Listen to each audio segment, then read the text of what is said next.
This is Dennis Aguila, your Pickleball Physio. I'm going to tell you guys a little bit about one of the most common injuries that I see on the pickleball court, and those are knee injuries. And just simply, again, by virtue of our maturity, and you could call us well-aged, it is that particular population that seems to be more prone to these knee injuries that I've observed, again, simply because of the wear and tear factor of playing on hard courts and the constant pounding forces on their knees and their other joints.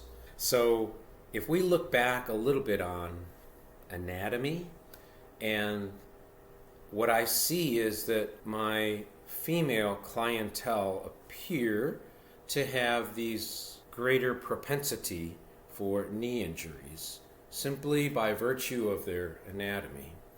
And because of that, the wider hips and the resultant Q angle, or the femurs going into the knee, there's this valgus stress that occurs. And I'm going to try to demonstrate that here. If there's this valgus stress occurring, I'm going to try to put that valgus stress on. You can see that the medial compartment of the knee is extremely stressed, and it leads to that very propensity, high risk of injuring the medial compartment, the MCL, even your ACL, PCL, but also that medial meniscus. What ends up happening again is that from that anatomical standpoint, when you lock that knee in place, or that the foot, the heel, is planted on the ground, that locking home mechanism that's there in the knee doesn't allow any rotation or torsion to occur. So then, while us as pickleball players, there's so much rotation involved through the hips, through the shoulders, the trunk, when you're making that swing, that all those rotational forces have to go somewhere.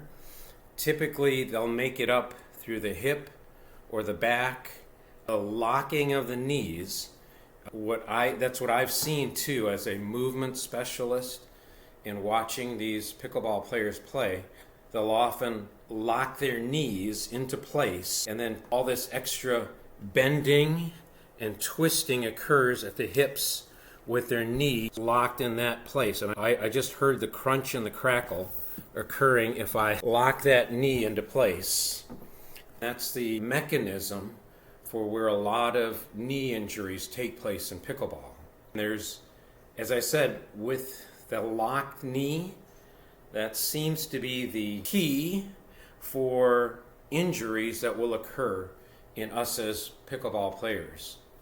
So if I had to say what might be some of the better biomechanical methods to reduce that risk of injuring your knees, would be to improve the moments of stability that are necessary to allow the knee to stay in that bend or that flexed position. I think the maximum allowable rotation, it seems like, is about 30 degrees of flexion. That seems again to be like the sweet spot of these necessary moments of stability that require both the quads, hamstrings, even your calves, dorsiflexors, plantar flexors, all of these necessary muscles that are needed to create those areas of balance and stability to allow you to execute the shot properly. So yes, where I've seen a lot of my pickleball clients as they're playing and I'm observing them, I'll notice that there are compensation strategies or substitute motions, particularly from their back, where instead of keeping that proper position of the knee flexed at around 30 degrees and in that ready position. In pickleball, as well as in tennis, there's this necessary positioning. They call it a split step, where your feet are spread apart.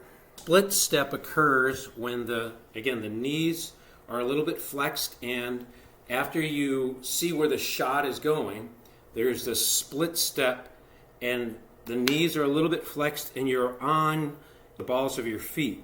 So there's a little bit of this plantar flexion that's occurring. Your knees are in that ideal position, that split step, allowing you to move forward, backwards, side step, in order to sustain as much of that necessary stability to create and execute the shots that you need without all the compensatory motions that I often see with my pickleball clients. What I'll often see is they're locked in at their knees and they're lunging off to the side to reach for that low ball instead of taking the necessary little side steps, almost moving in an efficient, smooth manner. This is where I will often, and this is what I've done with myself, is that I'll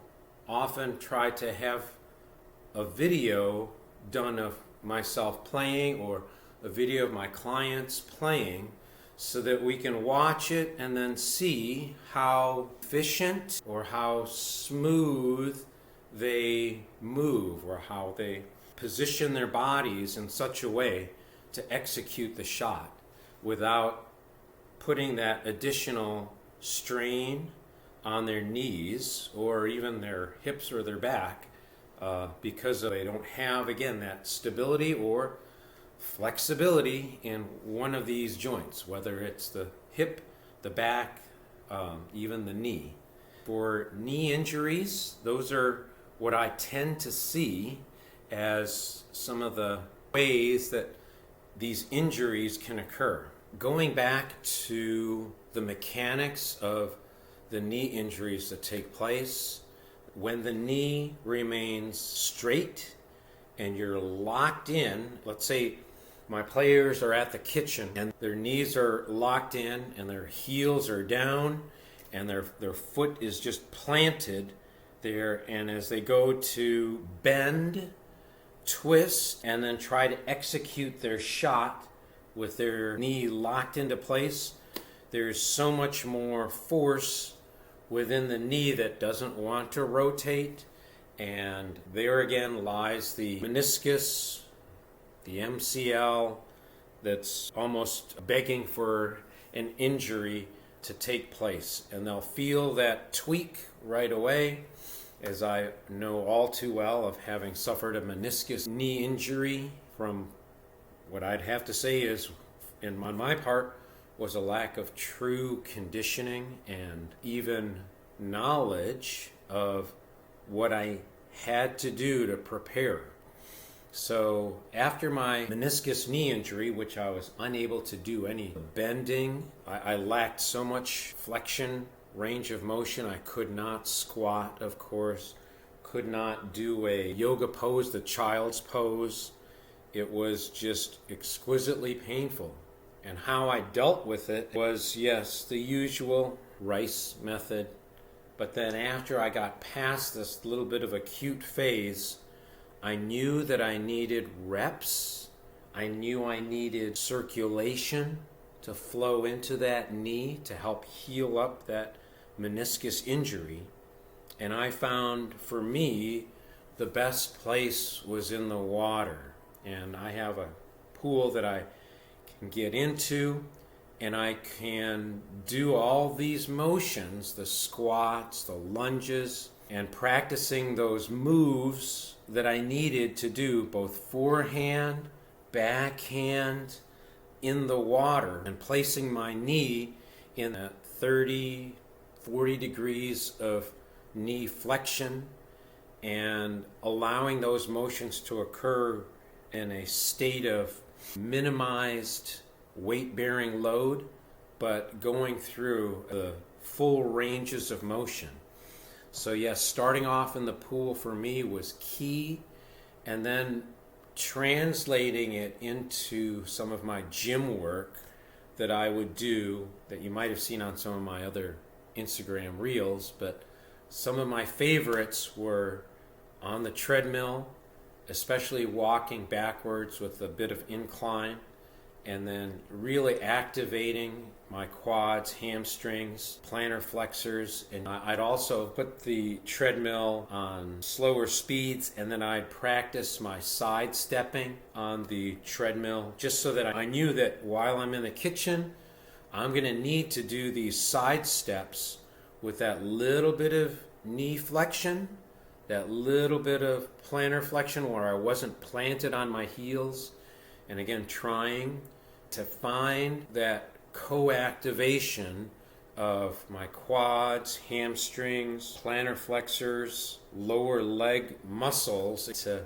keep my knee, ankle, foot stable so that I can perform the necessary motions, especially the rotational part, the torsional part, and be able to tolerate those motions without placing that undue stress on the knees. Still do heavy lift leg presses and modified squats to really truly activate all the muscles within the lower quarter, including my glutes, hamstrings, quads, plantar flexors. I love working my anterior tibs too, in that partially where I'm standing and partially squatting.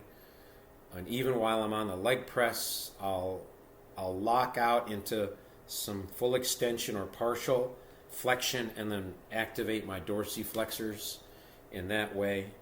So I know I'm getting both above and below this co-activation, and again providing for those necessary moments of stability while I'm playing pickleball. This has helped me eliminate the need for a knee sleeve or brace, which is what I see so often in my play time and when I go to play pickleball, and then even as I've worked with many of my clients, they still so much rely on using their knee brace. They tell me that it just feels good, it feels supportive. What I try to get across is that your knee injury also created an injury to the proprioceptors within the knee joint. Those are your internal GPS systems that allow your body and your brain to know where your joint is in space. And so what the knee brace and sleeve do is just provide an external feedback that sort of maybe pinches your skin, or the way it contacts the outside portion of your knee and lower leg, just telling you, hey, that's a little too far, or that's a little too much. And having to rely on this external system doesn't truly train that co-activation and those moments of necessary stability that are needed to provide you that true feeling of confidence in your joints that allows you to play independent without the need for a brace or a sleeve. So I was finally able to rid myself of my knee brace, and it feels great to be unchained to play. So those are some of my favorite ways of rebuilding your knee and having that confidence and freedom and ability to play your best pickleball ever. So I hope this is helpful, and I'll look for you guys on the next time where we'll talk about something new. Thanks again. Have a great one.